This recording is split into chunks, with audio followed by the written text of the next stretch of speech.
All right, here we are. Yeah, welcome everybody. I'm super excited about this Q&A that we're doing this very special Memorial Day. And I'm already seeing quite a few people on the stream right now. I'm very excited. Thank you all for coming. This is going to be a special one. We put it together in the last couple of days, ever since the album, the new Gunna album dropped. And so, yeah, my name's Julian David. I'm product expert here at Townsend Labs.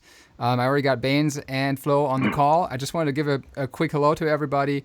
This is actually the third Q&A that we're doing. First time on YouTube. We so far have done it in our Facebook group. But yeah, just wanted to open it up to everybody. And if you're interested in joining our group, there's actually a really cool discussion going on whenever somebody needs help with something. Anybody that's just interested in learning more about the technology, learning more about Sphere and how to use it, that's a great place to ask questions. I'm going to post the link in the comments right now, and then I'm going to put it on the screen as well. But you can also just search for us on Facebook and join us there. Obviously we also want to keep the YouTube conversation going and grow that community. But that private group is kind of neat because anything goes. You can just ask whatever, even if it's a newbie question. Yeah, please join us there. In any case, I'm really excited about what we have to talk about when it comes to the Gunna record. There have been a couple of other questions unrelated to rap vocals in the Townsend Labs users and fans group in the past week. I do want to touch on a couple of those, but I have Bainz and Flo on the call already, and I want to keep them waiting. So anybody that's here to learn about the calibration mode, using Sphere with external continuous gain preamps, and also just about working with Unison preamps. I do want to talk about that at the end of the stream, but let's first dive into recording rap vocals and the new Gunna album. So without further ado, I want to extend a very warm welcome to Flo and Bainz. How are you guys doing? There we are. How's it going, man? Good to have you guys on. I know you guys are super busy. Just after the release, you guys have been probably on to the next project, I'm assuming. What have you guys been up to this weekend? I actually had to fly out at short notice to Houston. We're out here working on a bunch of stuff. Flo's still in LA. Go. Yeah, I just flew to LA, so we still working on a bunch of stuff here. I was probably recording till about 7 a.m. this morning. All right, right on. Doesn't stop. 6:30 over here. 6:30. Cool. Yeah. Well, I mean, thank you guys for joining us here. We just got to know each other pretty much last week, more or less, and I'm super excited about this record, this release. I guess it's on #1 on Billboard right now, or gonna be something like that. So congrats on that. Thank you. It's on the way there. Yeah. Yeah, very cool. So how did you guys get involved with Gunna, and what were your respective roles on that new album that just got released? Bainz, you want to start? Yeah, sure. I guess with why I said it all comes down from Thug. So I was working for Thug, and then once you work with Thug, you start working with Gunna and all of his artists, and it was crazy because normally I wouldn't have been able to go on the trip because I'm stuck with Thug, and it's when they're in Atlanta, Flo works with them there. When they're in LA, I work with them in LA, and that's kind of how we've been swapping it. And luckily, Thug had left for tour, and our other buddy Sean is with him on tour. So Gunna was like, "You want to come to Jamaica?" And I was like, "Hell yeah!" So yeah, we just one thing led to the next. They had. Why wouldn't you want to come to Jamaica? Oh man, I know. Yeah, right. Cool. Yeah, it was good for a change though. Yeah, for sure. And Flo, what about you? Pretty much the same setup. I was working with Doug and then got introduced to Gunna as a result. And I think I've been working with Gunna now for the past year. And, the Jamaica trip was actually the first time I got to work with Bainz directly. Me and him have been doing stuff over the phone and sending each other files and talking, but we never actually worked together until we met in Jamaica. That was our first experience together. Yeah. Very cool. Yeah. And then we were just talking about it before we went live. I guess there's also a connection to Jason, whom we had on the show a couple of weeks ago, because he was talking about that one song, Money Talks, right? And how he dropped in a vocal that was recorded with the C800. And he dropped in a take, I think it's the second half of the second verse, with the LD800 model from the Sphere mic. And Bainz, remind me, how was that? How did that go? Yeah. So my buddy JP, who also works with Rich a bunch, he actually recorded the original song, and then he was like, "Yo, I watched that interview, and like I recorded that on the C800, and I would have never known, that, because like when we heard, he didn't know until he watched the interview, because I mean he like you could tell like."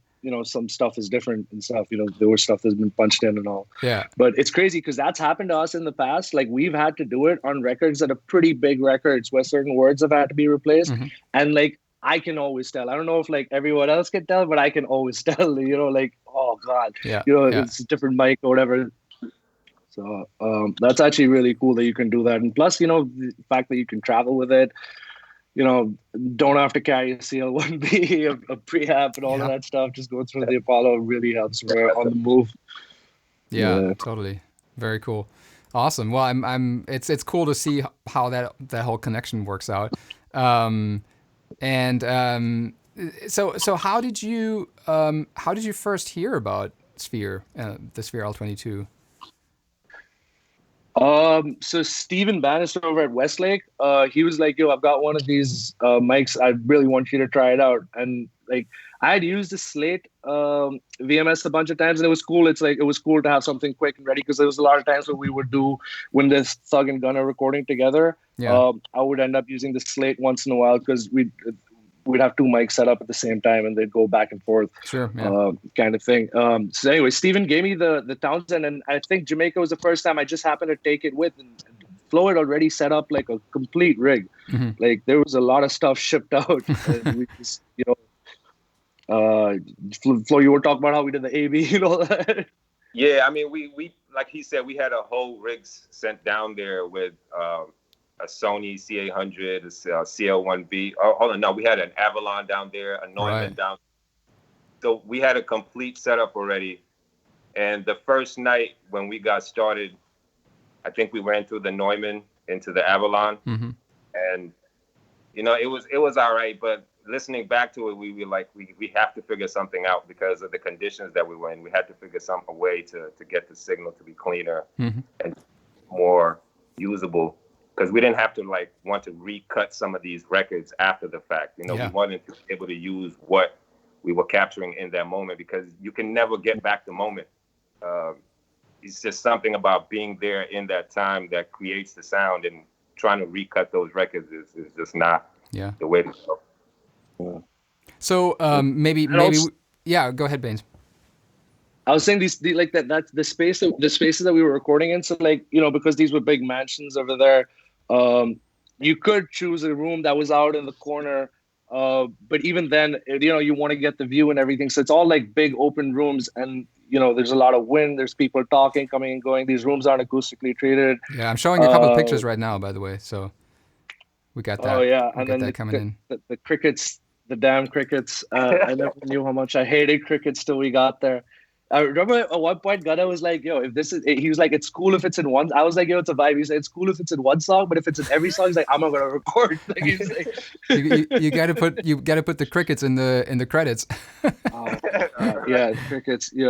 Like we were on Google, like looking it up and stuff. Like remember it says Jamaican crickets are like the loudest crickets in the world, and like they get so loud, man. Wow. So yeah. Anyway, like the switching the polar patterns and stuff. That's what was why we actually ended up choosing this, because with the C800, you only have Omni or like some variation of cardioid. Cardioid, yeah.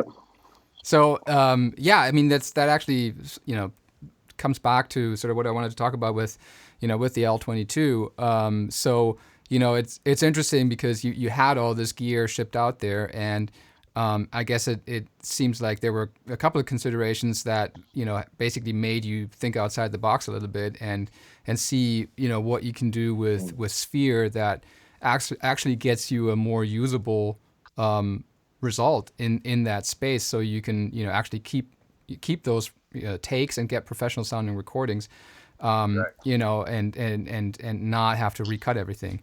Is that accurate? Yeah, most definitely. Like just having the polar patterns on there and the ability to cycle through them so easily and Mm-hmm. able to listen to them, how the environment changes as you change the polar patterns. That was like probably the most helpful thing that we had on there, and I think we ended up going with a figure eight situation. Yeah, And yeah. that was pretty impressive. Like I think we both looked at each other and were like, "Yeah, this is definitely the way to go," because we heard it instantly how everything that was so noisy in the background immediately was minimized by a great amount. So that was pretty awesome. Cool. And you were also telling me that you're using the proximity control as well on the Sphere plugin, right?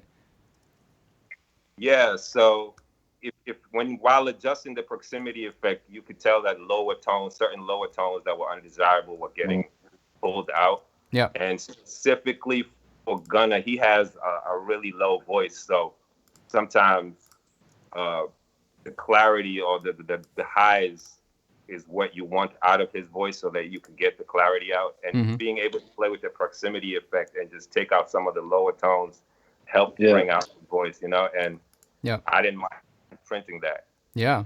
So I'm actually showing this in my console right now. So you, I guess in terms of mic models for most of the tracks, you were using either the LD800 or the 251, right? Yeah, I actually I can open mine up over here and show you real quick if you want as cool. well. Yeah, absolutely. So this is actually what we had the whole time. So we just had like a little console preset, and we would have normally used the 1073. This 76 had just come out, and it just seemed to work. Like it was originally, this had started with the 1073 C800, and like we went through the Ocean Way one, we went through the all of them, the Townsend one as well, and like for some reason this Putnam 251 on Gunna seemed to work well. And like Flo was saying with the polar patterns, I actually don't have a mic hooked up over here, but like I think it was this one that we ended up using, like the sub 8 a lot, and like you can kind of see the area grayed out over here. That's kind of where the doors were on the side. So even though we did put up treatment and stuff like that, you could even see the ambient room tone, room noise, and wind and all of that stuff getting cut down. And that came like I remember when we were doing this, like the idea came from like back in the day, old studio kind of thing, where if you have a singer songwriter and like he's playing the guitar, you would take a mic, put it on figure of 8, and just so you can like get his vocal, and like it would null out the guitar bit, and like using that concept, we went there. And then kind of the way Flo had this set up, and show you, so he like kind of got this guy down there, so you see the meter, and we had the Pro Tools window slightly smaller than normal. So you can kind of still see so a you meter. can see how hard you're hitting it. Just whatever you need to. Exactly, and all the pre-control you have on the Apollo. Yeah. So maybe just to reiterate that, so you guys actually, like, all the tracking there was done with an Apollo Twin, right? And then once you switched to the Townsend Labs mic, it was the Townsend Labs mic, the Sphere L22, the Apollo, and then straight into Pro Tools. And if I remember correctly, you guys also basically print through the plugin and the CL1B right away, so you're committing in mono, and it's as if you had tracked through that chain, with a conventional microphone. There was a few different ways we did this though, because like I think like the first time we had like a real like Flo was saying, it was a real we had a HDIO HDX rig over there. So the first time we had like a separate, like a backup Apollo, so we ran the console and the whole Townsend software on that, ran a line out, and that went into the HDX. So like it was almost like the second laptop was the preamp compressor. And just ran line out like that. And then the main reason was we, like, both of us spoke about, it's great having the ability to change after the fact and all, but just the speed at which we're used to working with, having stereo files is just a little tricky. So that's why we just printed it down to mono, use the record commit function. Yeah. Cool. Awesome. And so the chain is V76 in Unison into the Sphere plugin, and then through the CL1B as well, right? Correct. Yeah. Awesome. Do you know off the top of your head which mic models you used on which tracks in total on that came out? I think we talked about Skybox, right? Yeah.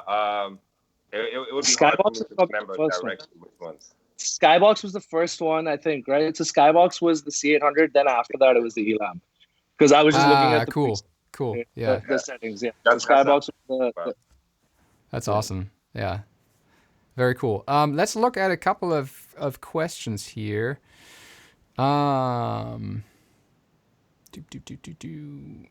Okay. We had a couple of questions coming in via Instagram as well, but I also see a couple of questions here on the stream. So let's see. This is probably a good one. Yeah. Let's bring this one in. So this is from Odriz. What's the 3 most important things you take care of when you record someone like Gunna?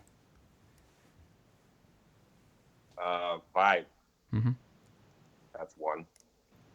Vibe is important, which is probably why like we decided to put the recording setup in a place that was, even though we lost some things quality wise, the vibe is so important in being able to create these records, you know. So like Skybox comes directly from vibe. We were literally sitting looking out at the ocean, and it seemed like we were in a skybox, you know what I mean? And that's how the song came out. So as you could tell, the vibe is like probably one of the top things you have to consider.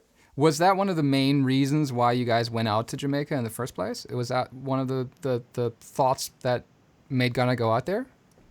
Yes, for sure. Mm-hmm. You know, different environment, different ear, just gives you something different every time, you know? So like, definitely was one of the reasons we went to Jamaica. Yeah, very cool. Yeah, and I feel like great records like come out of camps like this. You know, when like he had like just the vibe that he had all his producers there, his whole crew there, his friends there.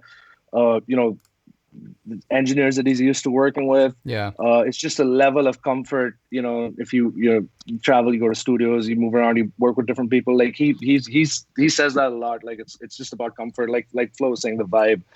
I would put vibe at 1 and 2 as well. Maybe number 2. Yeah, I'm showing this other picture right now where I think it's from the GoPro, where you know, from your Instagram, where basically there's the big porch right in front of the rig. Really with cool. The infinity pool. Yep. Yeah. There's and like there's a few other records on there. Like there's a record called On Camera, Nasty Girl. That was all about the vibe too. And I'll let people go see the video and see like that was nothing like staged about that. That's how the whole song came about. Is actually we should point out that there's like there's a 2-part documentary about the creation process up on Gunna's channel, I think, right? Definitely worth checking out. Maybe not with your kids, but worth checking out if you're into checking that out. Yeah. And then like I think just like paying attention to what you're doing, like everyone, like you kind of get to this, like if you're working with these artists, you definitely you have your technical chops up and everything. There's you know, there's no need to go into the basics and all of that stuff. I think it's mainly just being attentive and like listening to them and like, you know, just being quick. Yeah, it's just really quick because it's a very it's not a traditional like work environment, because like we record, and even though this was in Jamaica and stuff, even when we're in studios like big $1 million studios, we still record in the control room. It's about, they like to kind of it's just, they like to see, it's a visual thing for them as well, and the level of communication, like we just make a lot of records a lot better that way. Yeah. So that's kind of why we have to kind of think a lot more of acoustics and stuff like that, and how to like just maximize, you know, what we have. Yeah. Like if the vibe's lost, like you could get a really good quality sounding recording, but if it doesn't have vibe or energy or whatever, that's the hard bit. That's been for me at least, because like I went to audio school. I'm like a nerd like that. So like getting my mind around that aspect of it, it was hard. But you know, you learn. You see, because I had really good sounding records, really good quality ones that didn't really do that well, and some that I thought that, oh my God, I wish I'd, like could point out 100 things wrong with it that have done so well. So Right. you Right. good music is good music. Yeah. For sure. Totally. Yeah, it's interesting because I feel like the way you guys are working, I had the same thing with Jason a couple of weeks ago. It's like it's really all about vibe and recording anywhere in all sorts of environments. And so this was actually something that came through via Instagram from a guy called at Creased. How do you get good recordings outside of the studio in hotels and Airbnbs, and I guess in this case in a villa in Jamaica? Like, what are some of the tricks that you draw from? Number one, have a Townsend mic. Yep. I think that was probably one of the biggest things that helped us in that situation. And then a couple of other things, like Bainz decided we had these what do you call them? Things that we were writing the track list on. Oh yeah, the just these whiteboards that so we had these whiteboards and stuff, and we kind of placed them in strategic locations to maybe like block some of the wind coming directly into the mic.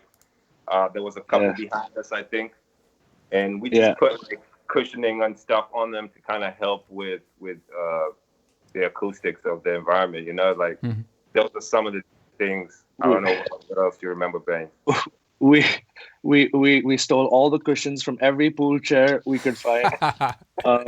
Tied up 2 posts. That's amazing. Put them up against the wall. Yeah. Tied ropes. Yeah, we did that. Yeah. Also, a big thing that I kind of feel is like, the tent up top too, right? Yeah. We had ropes running across the ceiling, and we had like created a canopy type of situation above us. That's awesome.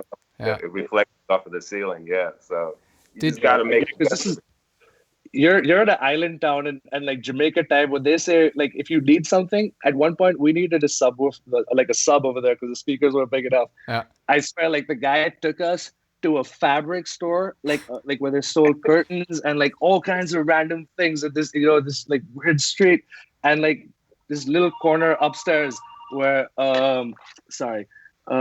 this little corner upstairs, there's this guy selling just speakers and car equipment and like M boxes, all kinds of things. It was so weird. But yeah, sorry. What I was gonna say is a lot of times, like you see all these mic shields and stuff like that. Yeah, there's actually a question here from Senor Slice, about the Aston Halo and generally room treatment. Those are great and they work really well and all. But I feel like a lot of times, like what people forget is you're trying to block out a lot of the sound that like the capsule of the mic is facing forward. Most cases, you want to block out the sound behind you, like from the room bouncing back. Yep. And like all those filters, like, okay, yeah, they're cool. They work behind the microphone, but what you really want to figure out is behind, and like putting up a bobo or just treat the area behind the microphone.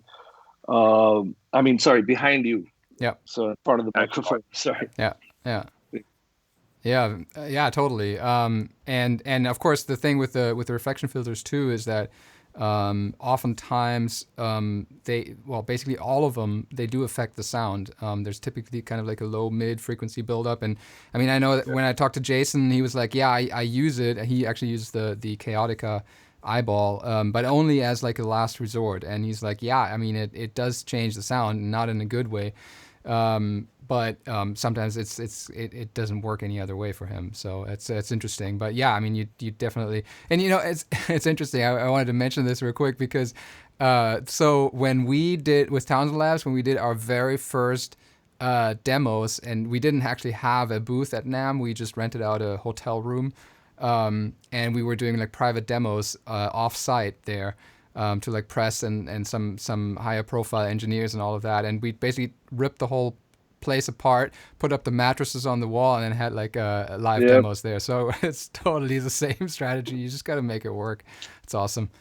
We had a couple of mattresses. Exactly. I think we found like 2 beds and pulled out a mattress and put it in a corner like as a bass strap. I think we did. Yeah.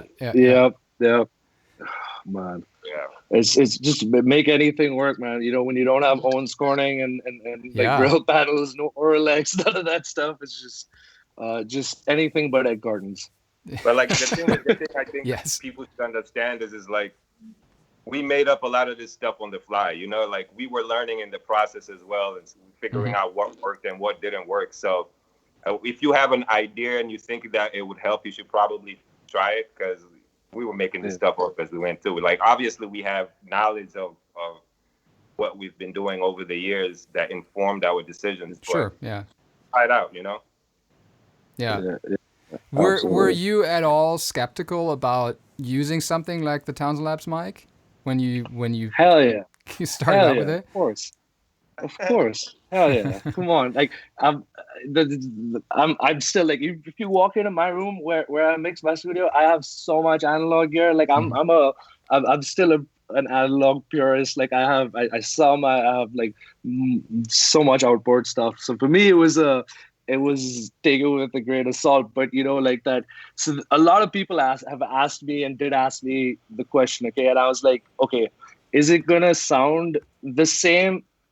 I don't know what, like, that's relative. It's probably gonna sound 95, 96, 97% different. But like now, if you start adding up, you're at $10,000 for a microphone, another $3,000 for a decent preamp, another $3,000 for a compressor. Is it like a $17,000 difference? No, it's not. No, it's not. And if you're, you know, luckily, I'm gonna shout out two of my good friends and some of the hottest mixers in the game. If you have people like Tizio and Alex Toomey mixing the records, you're good. You're good. They're fine. You know, you don't need to do all of that. They'll make it sound good. Yeah. Well, and I mean, there's also like we were saying. I mean, there's also the aspect that you know, there's certain you know, benefits of using, you know, something like the Sphere mic that just go way beyond what you could do with a traditional microphone. And I mean, I personally find that a lot more interesting than, you know, talking about like the last 1% or something like that, especially considering that there's such a wide range of these original mics, at least some of them. You know, obviously C800s are still in production. They're pretty consistent. But when you start talking about vintage mics... Really? Where? No? Okay, well then correct me if I'm wrong, please do. They're not. C800s are, as of like the past year, C800s are going extinct. They're like an endangered species. I didn't know that. Well, there you go. Yeah. There you go. But yeah, I mean, just it's a hot commodity. Okay. Just that's I mean, that's a real issue, because I mean, do they? That's an even better reason to, right. You know, do they still repair them though? Do you know? I don't know about them, but I personally go through tubes. You still get the tubes, and I'm swapping out tubes on those like at least once every 3 months. Right. Easy. These mics stay on. You know, we record a lot, so these mics stay on for days on end. Artists don't sleep. They do go out. I'm definitely swapping them out. But I was just gonna say, there was a session that I got really recently. It was actually from the guy that gave the question, Senior Slice. He's Lil Keed's recording engineer, and he uses the Townsend Sphere. He had it was his mic, and he told me that he was using. They had some Audio Technica there, and I was like, dude, just like try to get the Sphere. And he actually left the Sphere on, like the plugin, and recorded it as a stereo track. And I think, like I was talking to a few people, what the Sphere plugin does might confuse a lot of people. When it's the opposite, you know, like when you put a stereo plugin on a mono track, you get the two faders. This sums it down, so it converts it. And like the fact that the plugin is doing that, so even though you see two waveforms, it's actually going out mono. I went in and I changed a bunch of stuff, and I was like so happy that I could do it. For us at that time with the speed, like I said, you know, it just depends. Like as a mixer, it was great to get it with the option, but when I'm recording, I would I'd still choose the convenience of like and I mean, I guess it also depends on, you know, what your process is with like everything that happens downstream when it comes to, you know, editing and mixing and all of that. And I actually want to at some point get Alex Toomey on as well and just kind of talk to him about, you know, because we always envisioned that people would actually send these raw files to the mixer, and then the mixer could actually go in and change things out again. And of course, it depends a little bit on your workflow.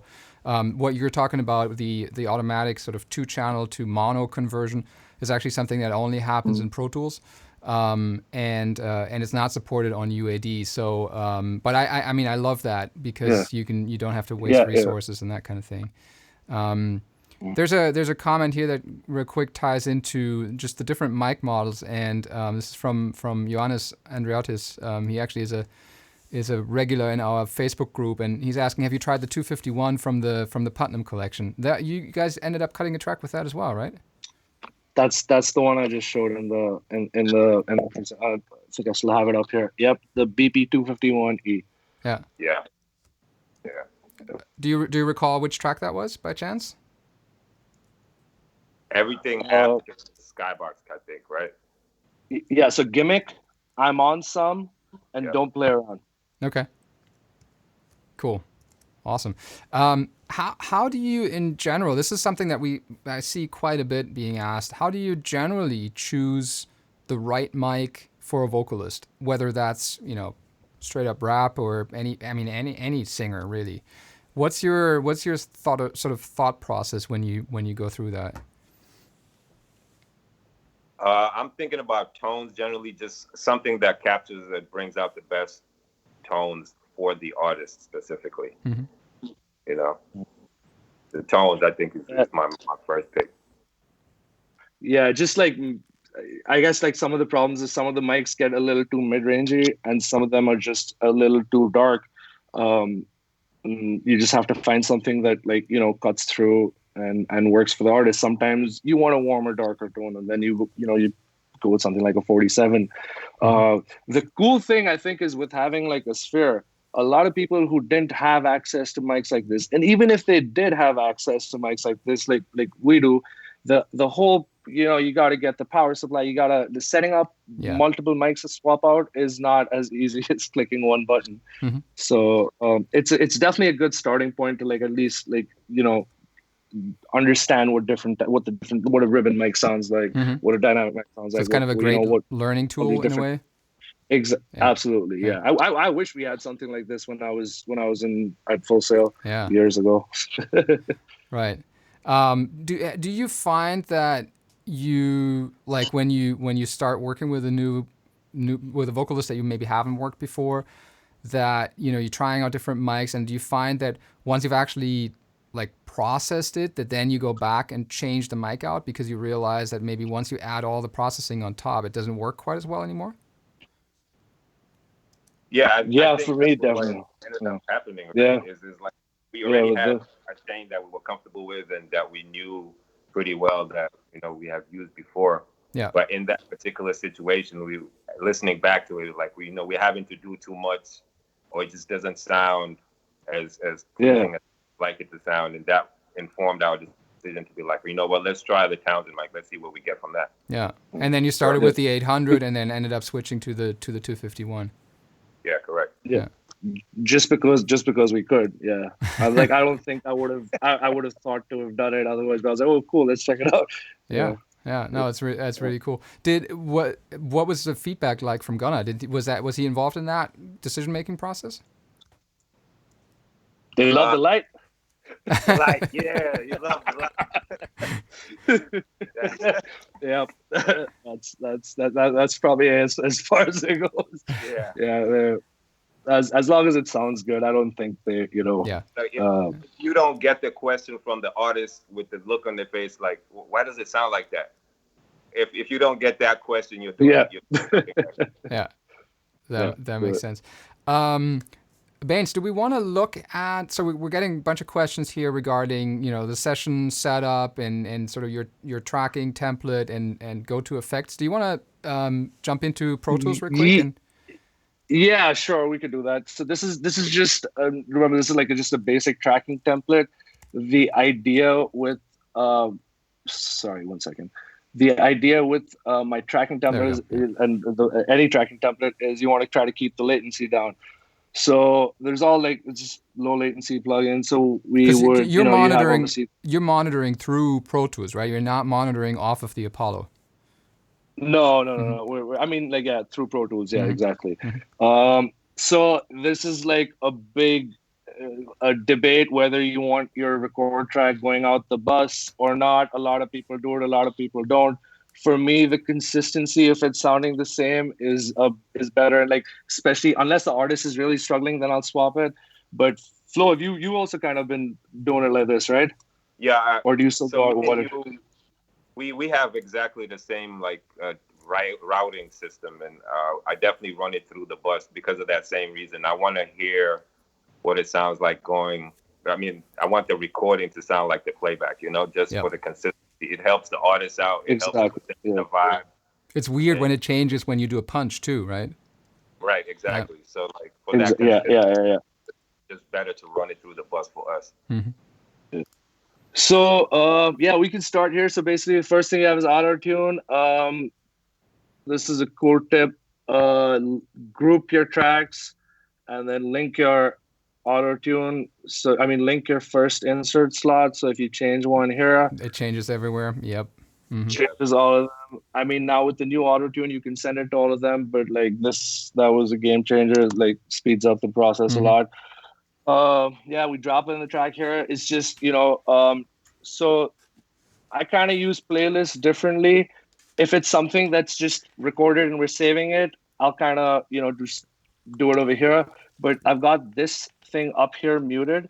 So if it's something that we're keeping, but they want to mute solo it, I'll drag it up real quick so I don't have to select it and, hit mute and stuff like that. Mm-hmm. Then all of this is just going through, just basic, cutting out some low end. We'll tweak it after a while, hitting a de-esser.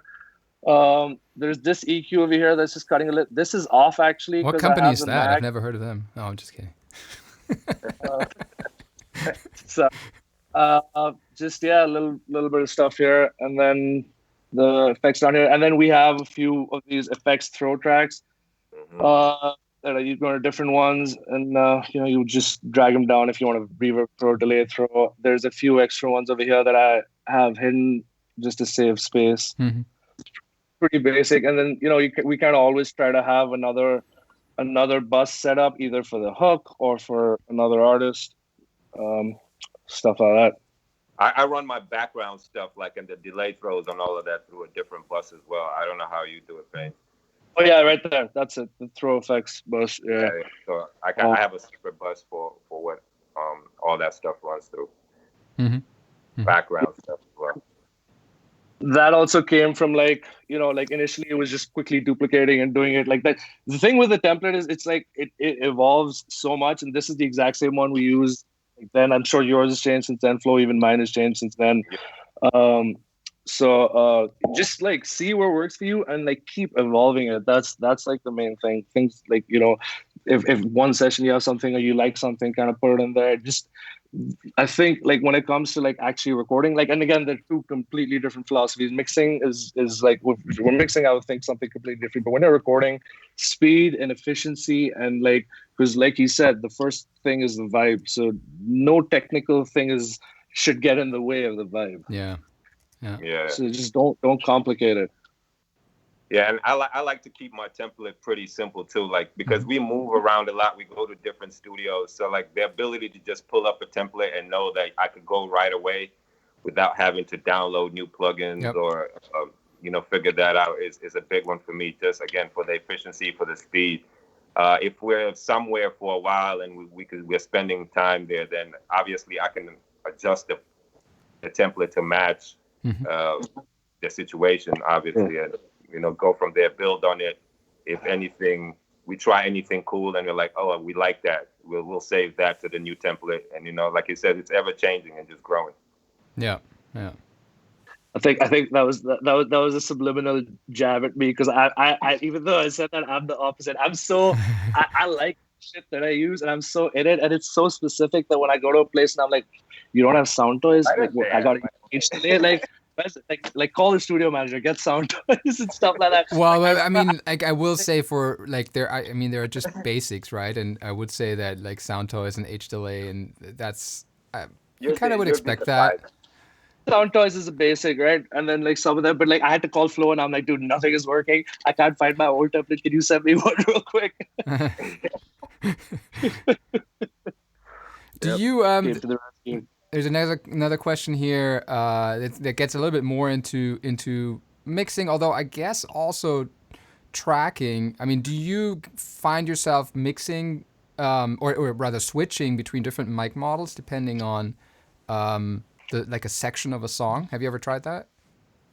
Yeah, actually, yeah, for sure. I guess like the closest thing is like I remember like back when like you don't really do it when you're doing like hip hop stuff, but like when you're doing pop or stuff, there'll be times when you pick a different mic to do the backgrounds and stuff like that. Like we used to do that pretty often. For doing like just that for the backgrounds and ad libs, I think like recently I've been, just because I have the option to do that, I've just been swapping it out, like I said, with that Keith session. Yeah, very cool. Yeah, I mean that's I feel like that's something that more and more people start using. I was talking to Joe Chigarelli at NAMM too, where he's like, he really uses some of the Sphere features kind of as a mixing tool, where maybe he'll have backgrounds or doubles or stuff like that, switch it to Omni to make them kind of take a little bit of a step back so they're don't have as strong of a proximity effect, or just kind of change the tonality a little bit so when you don't have everything like stacking up on the same tone essentially, right? Yeah, exactly. What about, I mean, I know this gets a little bit more into mixing. Obviously, you guys both mix essentially, right, as well? Yeah. Yep, we do.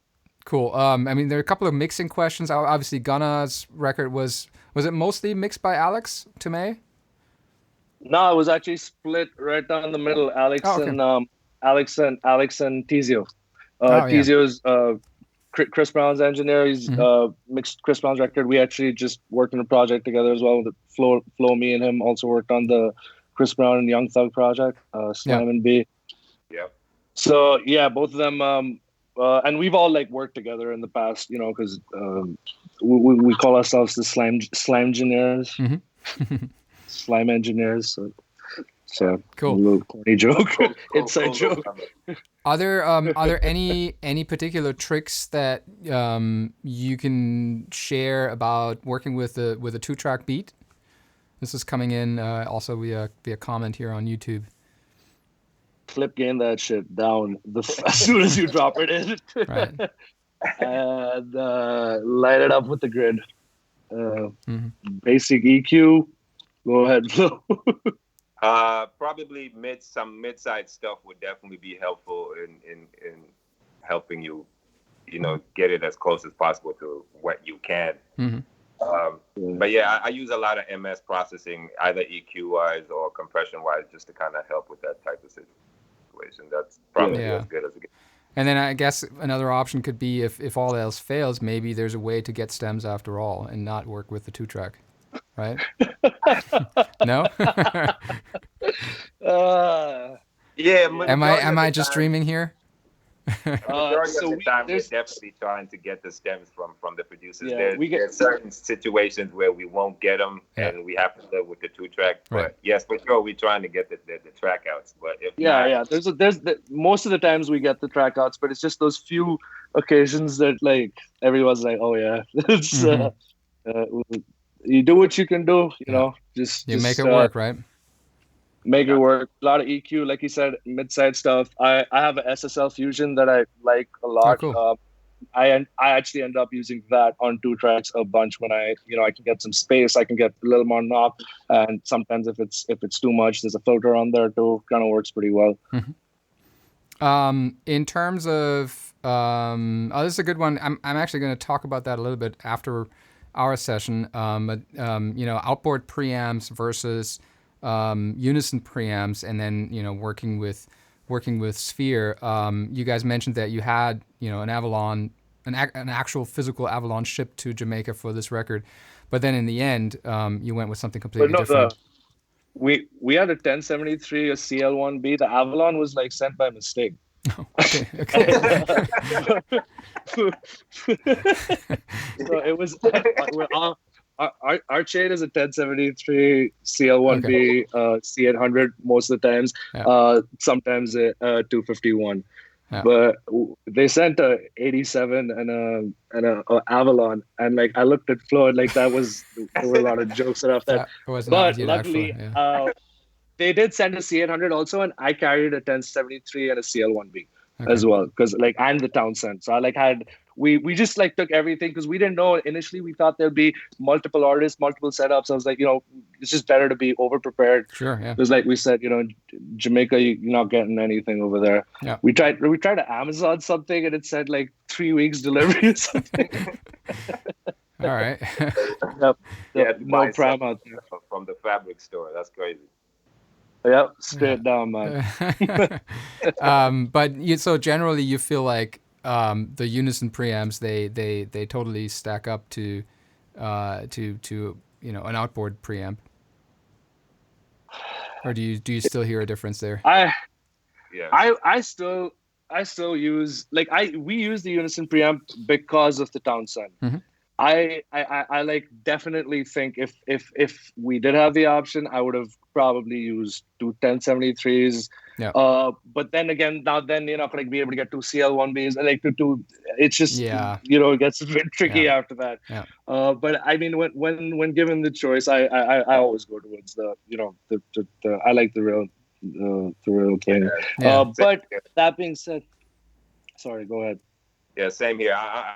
I'd probably go with the analog gear first, but like again, if it makes more sense and you have to carry all this stuff with you, and it's easier and more efficient to go with the Unison stuff, then you just kind of have to make that decision. And have you tried using like a 2-channel, 1073, or anything like that with Sphere?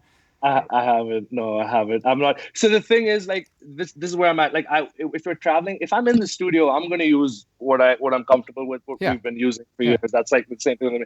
This was like, if you're out, if you're like now when it's quarantine, where the world we're living in now, you have to move around and stuff like that. Now is when it's really gonna be where these things are really gonna shine. Yeah. Because then the convenience outweighs what you're gonna lose. Because again, like I said, if you're going to a good mixer, you're a good mixer, you'll be fine, and you can easily run it right back out. Like all those vocals that I was telling you about, the stuff I was mixing that was recorded with the Sphere plugin, the first thing I did was ran it out an actual 1073 and a CL1B and ran it back in, just because that's just that's just how I work. Yeah, no, totally. Yeah. Cool. There's just a couple more like mixing questions here. Let's see. Favorite reverbs from Alex Tume? From Alex? No, I don't think Alex has commented on it. He said he would, but Alex, where are you at? What's happening? There was a question about like what reverb was used on Gunna's new record. Not sure if you guys can comment on that because you didn't mix it. But generally, what's your go-to reverb for rap vocals these days? I switch them out depending on what we're working with. Valhalla is something I use pretty often. Mm-hmm. Yeah, been using Valhalla for. I actually have a Bricacity M7. Oh, nice. There was a question here about that too. Let's see, where was that? Oh, here. What do you think of the Bricacity M7 reverb from Logan Huber? Yeah, I love that. That's ever since I got that, I've been pretty much using that.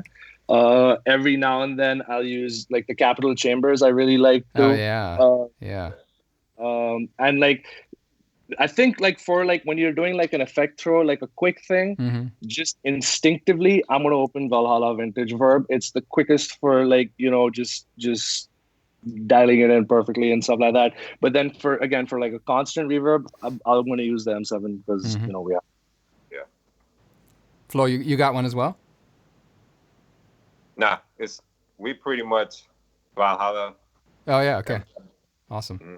On some of these, it was pretty funny. I was listening to I'm on some, and driving, and like for some reason, like so, there's been multiple mix versions and stuff like that along the way, and like think revisions and stuff. But I actually heard the final like master, like on Tidal while I was driving, and I literally called Alex and I was like, "Yo, what?" I had to check who mixed that.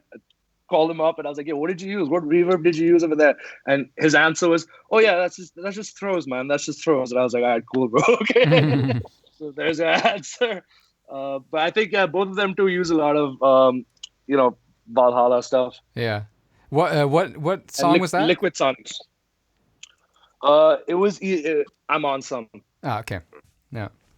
Very cool.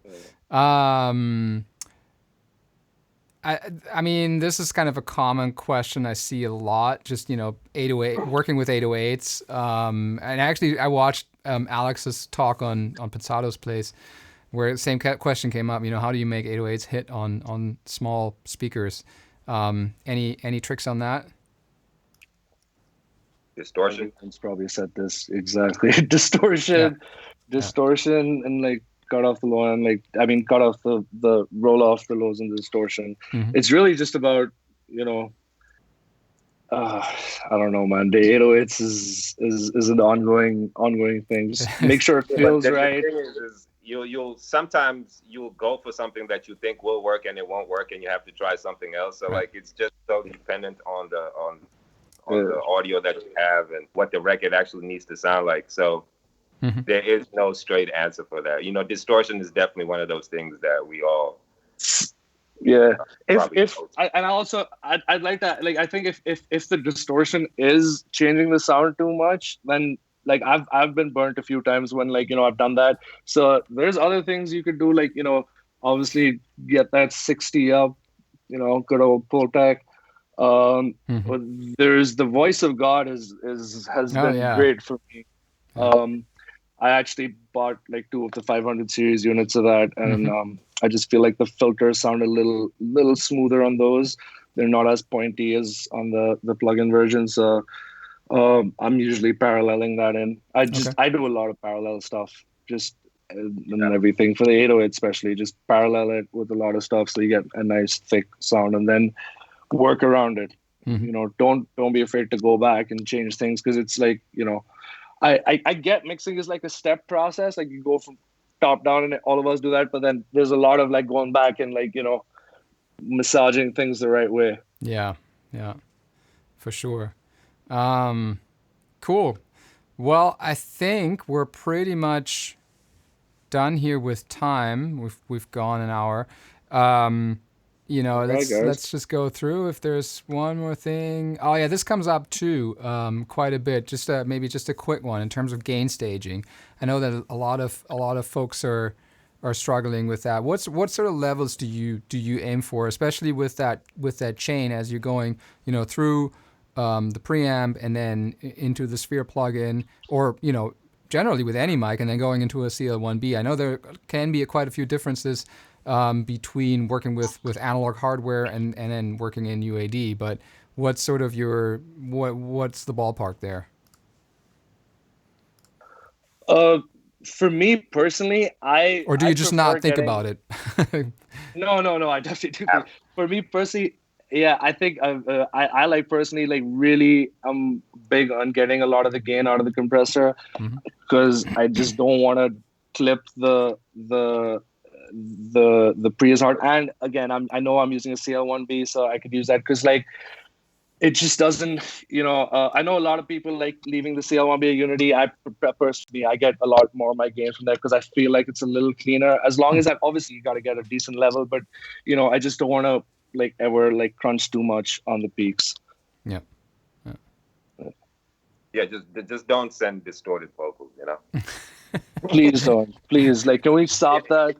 But it sounds so simple for me to say that, but you'll be surprised how crazy it gets sometimes. It's super hot vocals, just maybe over compressed, right? Or sometimes the complete opposite. The levels are so low, and you have to clip gain everything up, and then you have all this background noise and stuff that comes up with it. So just try to get a decent level that's not clipping and it's not too low. I don't know, -14, 16. Yep. Yeah, I'm not a numbers. I don't really look at the numbers like that. But you could hear, just see, you can tell like the level as well. Like the, just don't be going into too much of the yellow or the orange stuff. Right. Well, and I think Yeah. I Oh can. yeah, sorry. This Yeah, is what I was go gonna ahead. say. Sorry, I feel like a lot of this. I realized why this is, why people send the vocal. There's a lot of times I get these vocals where they have like tracking sessions where they're like if you like our when I showed the session earlier, that vocal bus is doing stuff, but it's not doing too much. Like a lot of it is the vocal sound. These guys have like 15 things with a C4 boosting like all the top end, and then another one cutting, just all kinds of crazy shit. So what they're listening to is not, you could have it crunched all the way with all those effects. You're not going to be able to hear it when you're tracking, and like just have a basic thing going, but like don't a basic like just a little bit of EQ compression, but like all of that crazy shit, you're not going to be able to hear your dry or like what your actual recorded vocal is going to Right. sound like, and Yeah. that's going to get you burned.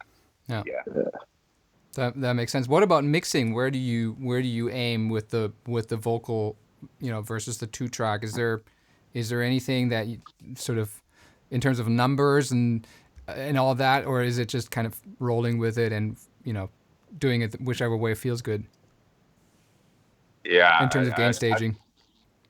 I don't look at numbers as much, man. To be honest, it's about feel. Does it sound right? Does it sound good? Obviously, there are certain boundaries that you don't want to cross, but that's standard across the board. But it's more about feel, to be honest, for me. Go with the flow. So Yeah. the one thing I've been doing for years is I turn the volume all the way down till you can't hear anything, and then slowly just start lifting it up.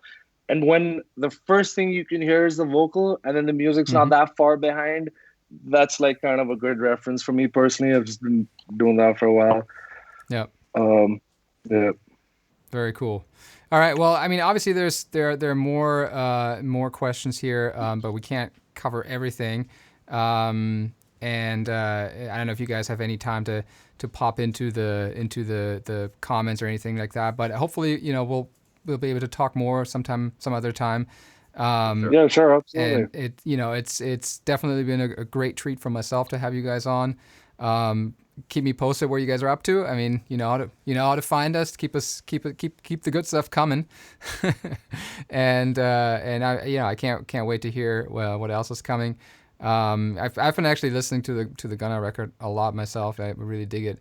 So so great stuff. So thanks to both of you guys. Hopefully you'll have a good week. Lots of good music, and we'll talk soon.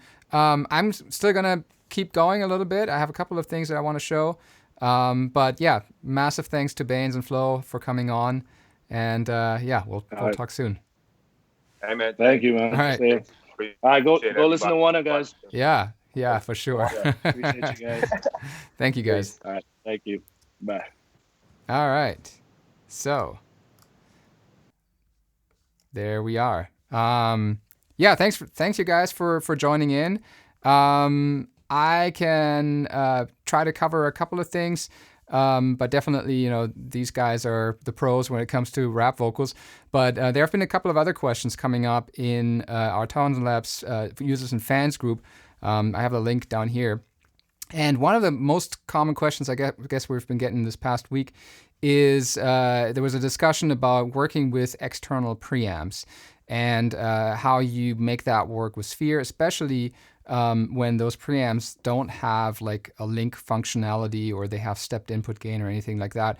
So, generally you can use the Sphere L22 with any preamp or audio interface. It's a 2-channel microphone for any of you guys who are new to Sphere. So, our assumption is you always need 2 identical channels of preamp, and you need to have the same amount of gain on both of them. So, it's really easy when you have something like an Apollo interface where you can basically just link the 2 input channels. And if you look at my screen here, I'm going to share that real quick over here. So you can see down at the bottom, there's my input here. It's that channel called Sphere L22. And it's a stereo channel with a linked pair of inputs.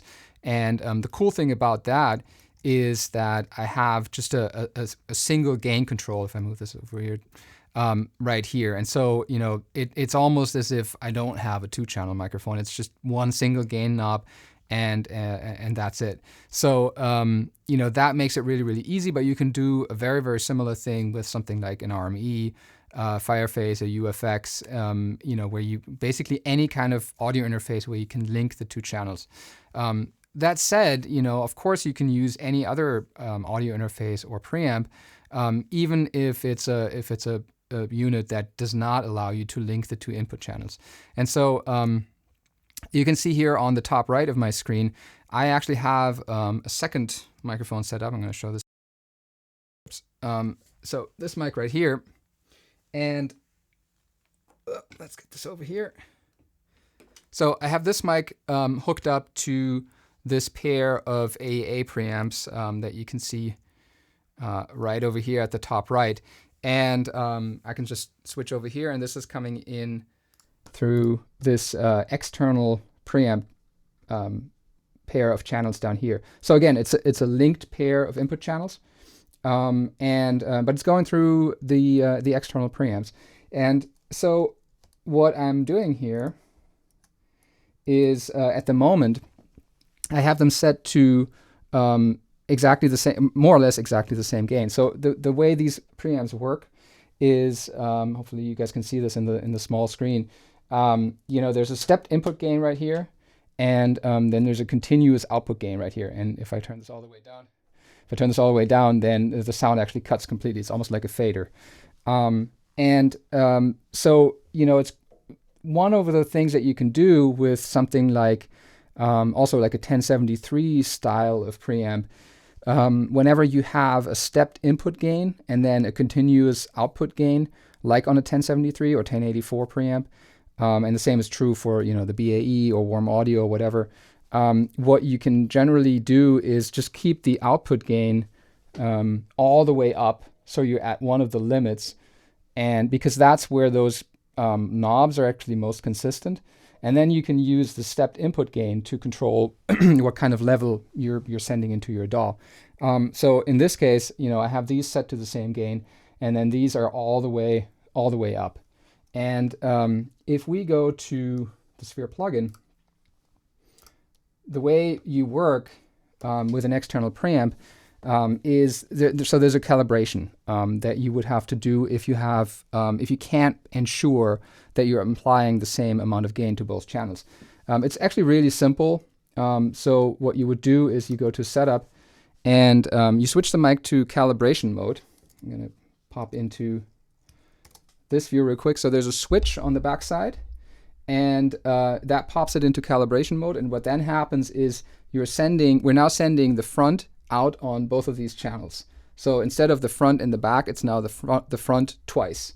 And that goes into your interface. And so if I do that, you can actually still hear me. Now what happens is, so the LEDs start flashing just to indicate that that's the mode that you're in calibration mode, and you don't want to record that way. It's just a precaution. And then in the plugin, you can see that now this actually looks pretty funny because it looks like it's coming in from 90 degrees.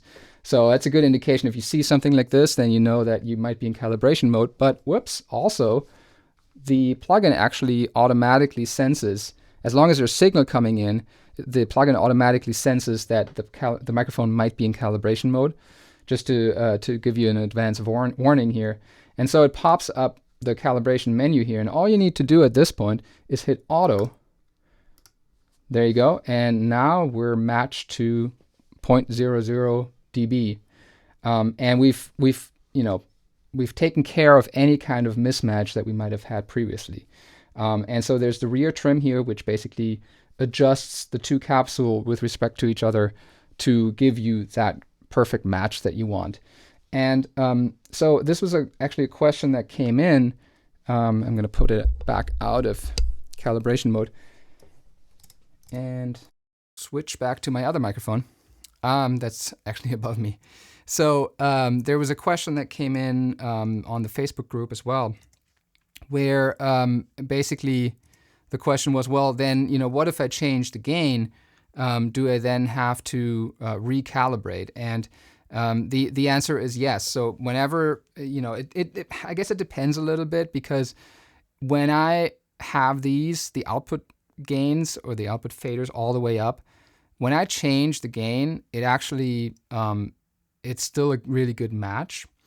But, there are certain situations, let's say I want to back these down like somewhere halfway. This is where those kind of continuous pots that are not stepped or anything, that's where it gets really difficult to match them. So there's, now they sort of look the same, but I have no idea if they're actually the same.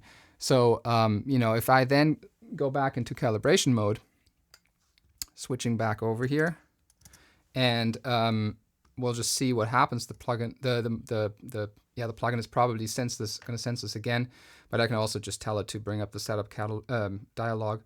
And so, okay, now I'm talking into it, and you can actually see, okay, there's quite a bit of mismatch here.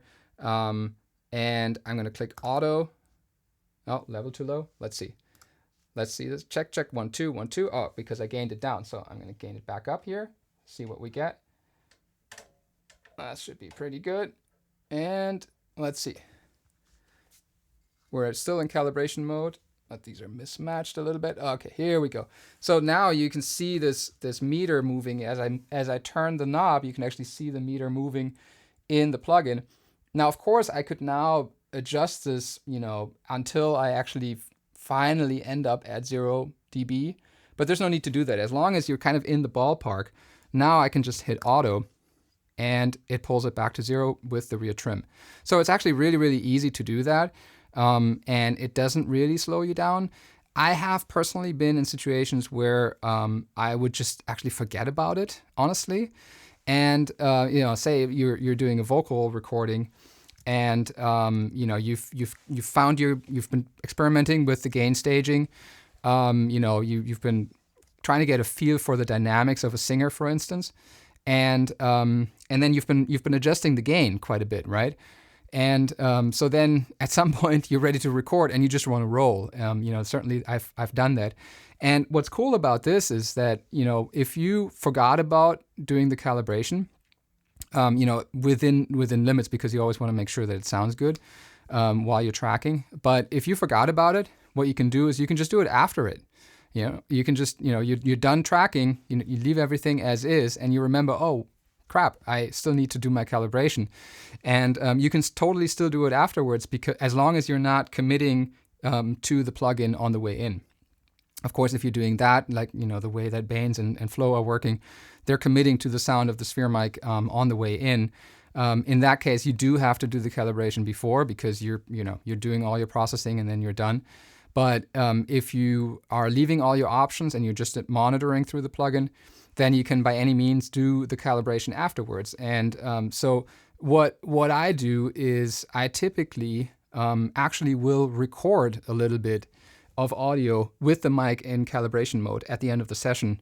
And what that allows me is I can always come back to that recording and run my calibration again. Because if, for instance, I have the plugin and I want to switch to Ocean Way, or I want to switch to Putnam, or whatever it may be, sometimes you accidentally remove the plugin, and you don't want to be in a situation where you lose the calibration. So the way I deal with that is I actually record just a very quick example with the mic in calibration mode, meaning that I get the same signal on both of these channels. And that way I sort of have a reference that I can always come back to and just recalibrate. And I never lose that offset that we've talked about. So I never lose the that rear trim value that we have here, the minus 2.75 right here. So that's just a kind of a neat little trick that I do just to make sure, when I'm working with external preamps, that I can come back to that calibration. So yeah, thanks, Chris. Chris is also on the stream. I just noticed that. So if anybody has questions for Chris Townsend, he's in the comments. Feel free to bug him as well. So let's see who else is still on here. Other questions? Yeah. So calibration is nicely done. Good thought. My concern is with deca trees. when mics are 11 feet up. Yeah, of course. That, when you can't reach the calibration switch on the actual microphone, then that's a bit of a bummer.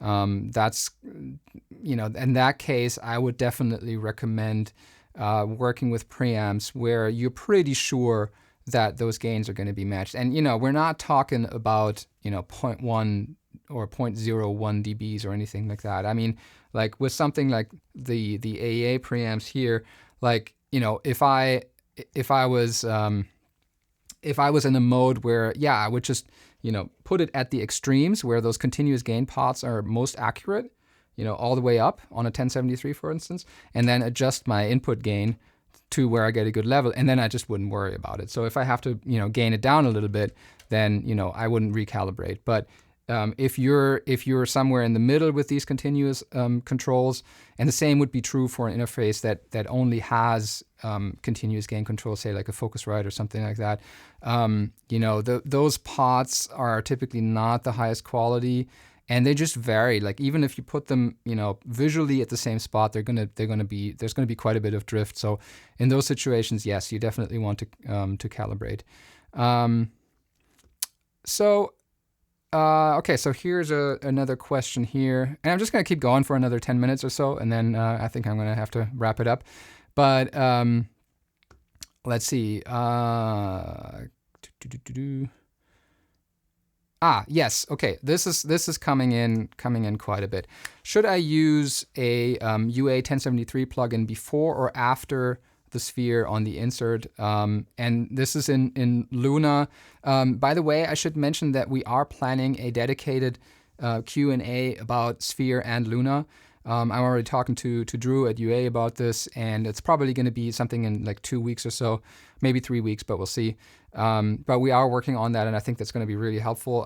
I still have to learn quite a bit about WUNNA, and of course, they keep releasing new updates. There are things changing. We're still on a very, very early version, so things will change. But I think there are some really good things that we can talk about when it comes to WUNNA in general.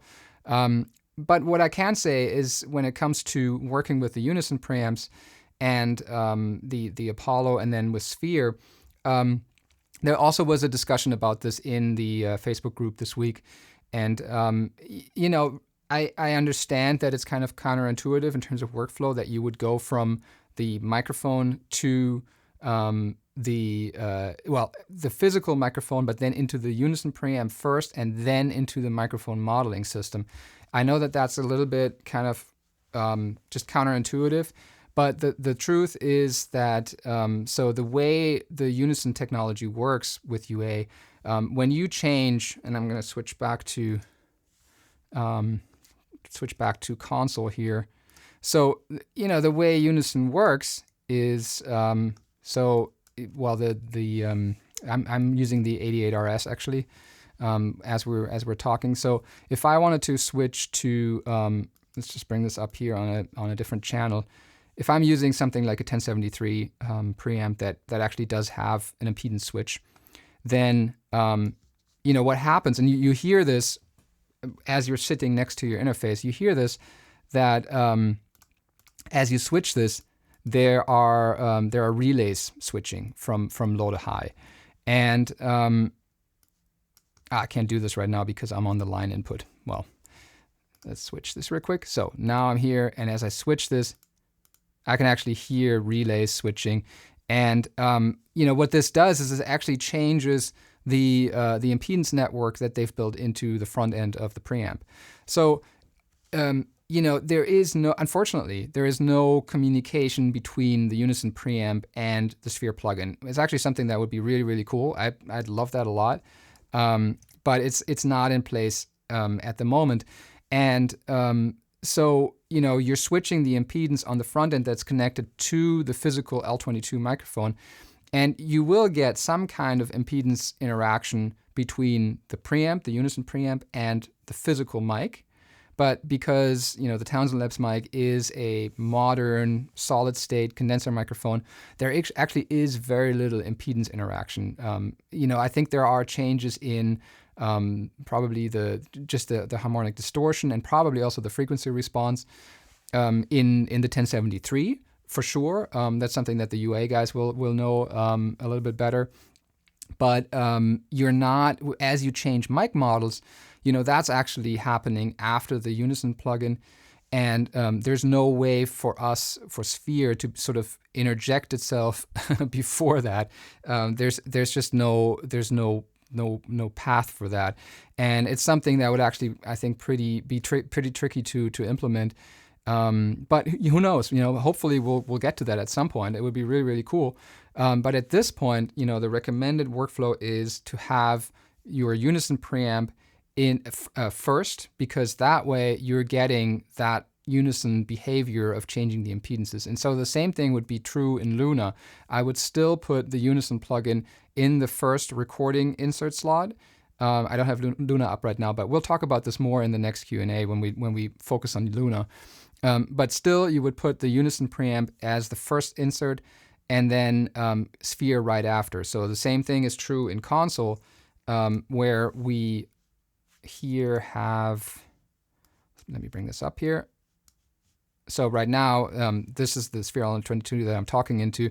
So I have the Neve 88RS in the Unison slot, and then my second insert, it's my first actual insert is then the Sphere plugin. So that's the recommended workflow.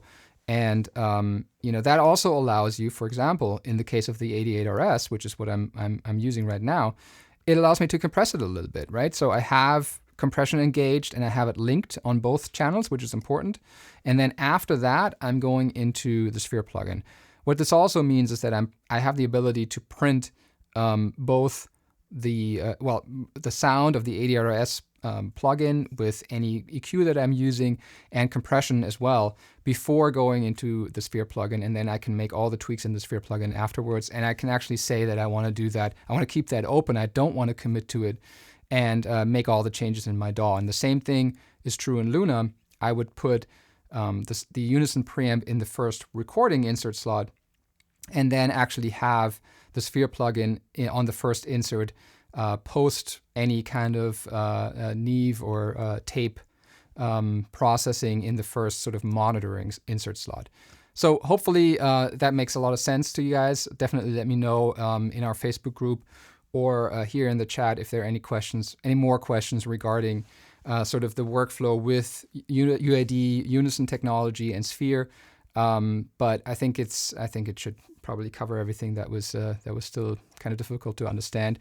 And in terms of compression, like right now, I think whatever feels right. Bogdan was commenting here. Let me pull this back up.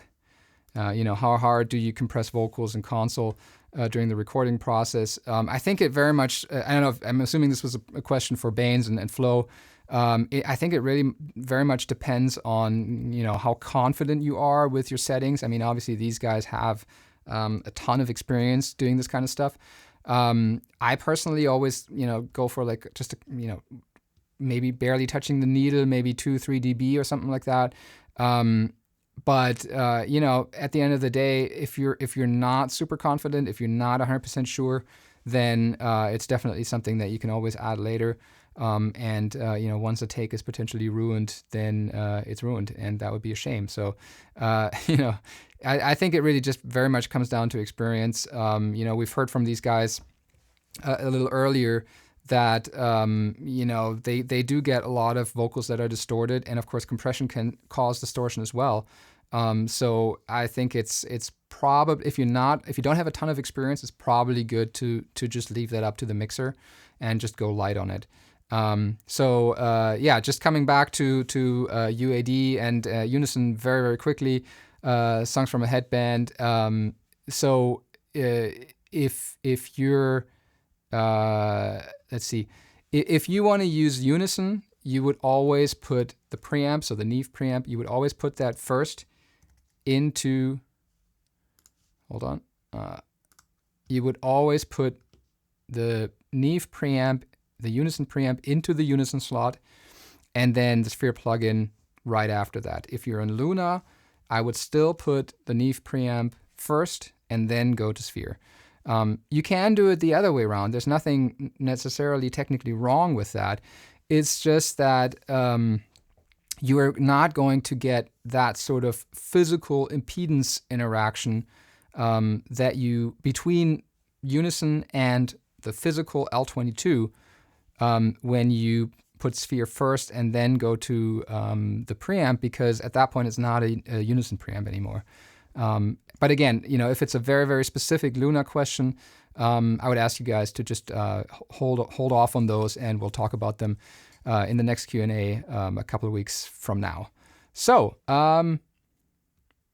J Smash. Well, yeah, so knee first, then the Sphere, and man, you're using Audio Movers or something? No, I'm actually not. But thank you for the comment. No, this is going straight through Ecamm Live right now, but I am using a Sphere L22. I'll show you guys the chain real quick. So yeah, I have the L22. It's actually, let me see if I can show this. It's actually right up here. If I turn this a little bit, there, it's popping in. And then I'm going through the 88RS in Unison. I do have, let's see, I have a little bit of a high pass, I think. Yeah, right here. So that's at like, what, 50 hertz or so. No EQ, and then just a little bit of compression engaged. And that then goes into the Sphere plugin, and believe it or not, I am on the 416 model because I found that works quite well for my voice. And you can see here, we can talk a little bit about Sphere features. So you can see that I'm in dual view or dual mode, and I'm going for not a cardioid pattern, but a pretty tight pattern that is more here on the hypercardioid end. And also boosting proximity quite a bit because I'm a little bit further away from the mic, just because I want it to be out of the frame. Generally working with these hypercardioid, supercardioid patterns, we talked about this a little bit in the last Q&A, but it's something that we found is really, really powerful to just get a really, really nice and tight and focused sound. Especially if you're in an environment that's not so great. I mean, I'm in my studio's control room here. It's pretty good, but I do have a little bit of reflections, and there are some hard drives whizzing away. And so, it actually works really, really well. And just to cut the noise out. And there's a blog post about using Sphere to optimize your vocal booth that Chris wrote that you guys should check out. I'm going to see if I can quickly pull up the link here to that blog post. We talked about it a little bit more detail last time. Let's see, vocal booth, and yep, there it is. Okay, and I'm gonna just pop this in the comments, and you guys should check that out. And that'll be it's a great tutorial to just kind of make the most out of Sphere and get great vocal recordings, even in not so great spaces. So with all of that being said, I think we're done for the day. This has been a pretty long session, but I had a blast, and I hope you guys did too. It was such a pleasure having Bainz and Flo on. I realize that we've done 2 Q&As about rap vocals. Obviously, we're not going to be talking about rap vocals all day long, every day now. We have more really cool stuff coming up. We're actually currently working on releasing some videos from NAMM that we did. For those of you guys who didn't have a chance to come to NAMM, and since there's not going to be any trade shows in the near future, we figured that would be a good idea. We got some more stuff coming. We have another video with Jason Goldberg actually coming out, a really, really cool one about sort of his approach, working with Rich the Kid, working with an artist called Beam, tracking vocals with Sphere. That's going to be coming out in probably 2 weeks. So we're excited about what's ahead. I do want to very quickly touch on one thing.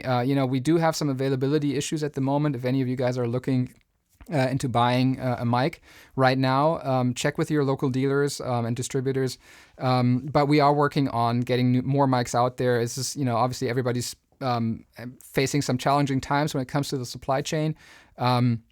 But there are more mics coming. The guys in the HQ are working as best as they can to get more mics out the door. The other thing is that there's just quite a bit of increase in demand right now, which is exciting for us. But it has just meant that we have a hard time keeping up. So hopefully you guys can be a little bit patient with us. There will be more mics coming, and they will be coming soon. So whoever's out there, if you're looking into buying a mic, hang tight. There will be more mics coming. So with that being said, thank you so much for tuning in. This has been a blast, and we'll see you guys soon. Bye, guys.